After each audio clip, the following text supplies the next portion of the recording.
I graduated from Penn State with a bachelor's degree in individual and family studies. Now, when I was an undergrad, my big career goal at that time was really and very simply to help people.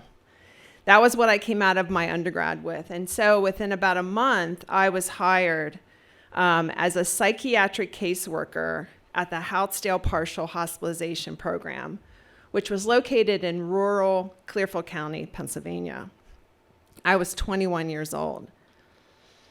Now, in that first year of that job, I struggled every day because it was confusing and very difficult.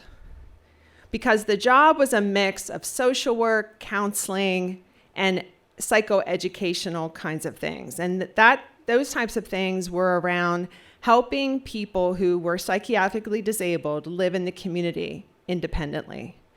And so part of my job was to teach them how to do that, which was things like budgeting, stress management, managing their medication, planning and preparing meals, all of which I knew little of how to do myself at such a young age. But the best thing about that job in those early months was my relationship that I was building with my boss, Mary. And Mary was, and she still is, one of the smartest and funniest people I've ever known. And you could put Mary in any kind of interpersonal situation, and she could handle it. And so I watched her, and I learned from Mary. And she became my friend, and she was a mentor who I really, really, really looked up to. Now, part of the issue of this time, this is in the late 1980s, as I said, and the hospitals, the long-term hospitals, were discharging patients who we called clients who had been in the system for a very long time. And so the community mental health center was a big part of what was happening. And so our job was to help them live in the community. And it was a very difficult thing to do because a lot of these folks, not only were they disabled, but they had very few social, financial, and support systems. And so our program was growing and growing and growing, and we needed more help. And so we hired a new psychiatric caseworker, and her name was Joan. And I was really happy about this because I was going to be able to give her some of my clients. Because on a daily basis, I was overwhelmed with everything that I was trying to do for these people and what we were trying to do for them.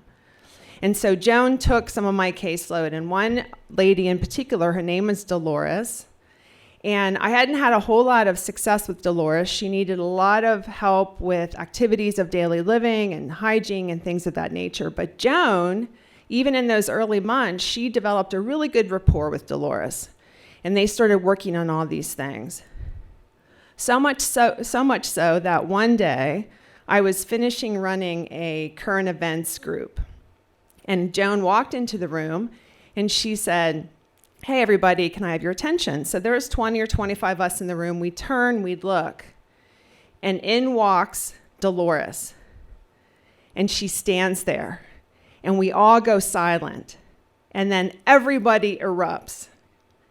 And in the clearest words I'd ever heard her speak, she steps forward and she says, "Behold the magic of makeup." And there was Dolores. Her hair was washed and styled. She had both sets of dentures in and they were fitting nicely.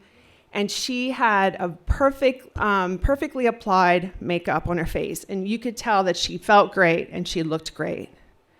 And everyone cheered and everyone applauded. But the one person that wasn't applauding quite so loud was a woman named Lena. And Lena had been a client in the program a long time. And Lena held the monopoly of makeup in the program. She was our one and only Avon lady. And Joan had come in, and she was a Mary Kay cosmetics specialist. So there was a little bit of a rivalry already happening. But Dolores looked great and she felt great, and Joan was doing a good job. And Joan had essentially made a makeover into a treatment plan goal. About a week later, I was in the group room and clients were coming in for the day. Everyone was pretty quiet. And I was trying to get a sense of what was going on because I figured there's going to be some crisis I'm going to have to deal with here. And then I turn and I look and I see Dolores. And the only way I can describe it is that Dolores looked the exact opposite of how she had looked the week before, because Dolores had applied her own makeup at home.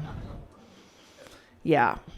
And just then, Joan came out of the office and saw Dolores and yelled, "What the?" And Mary yanked her into the office. And I rushed in after them and shut the door. And Joan was like, "Oh my gosh, that's not what I meant. She looks terrible. If only I hadn't sent that makeup kit home with her last week." And Mary listened to her, let her talk. And then she said, "Look, Dolores is just doing what you helped her learn how to do. It'll all be okay. We'll figure out how to handle it. We want to make sure that she feels good, that we help her through this." And she said, Mary said, she just kind of mixed up the lipstick and the rouge with the different parts of her face. She said, "It's no big deal. It's no big deal." So Mary gave me the sign, and I went out and I shut the door to get the group going again. And I looked over, and Lena had a huge smile on her face, and she was over there happily passing out order forms for Avon. Thank you.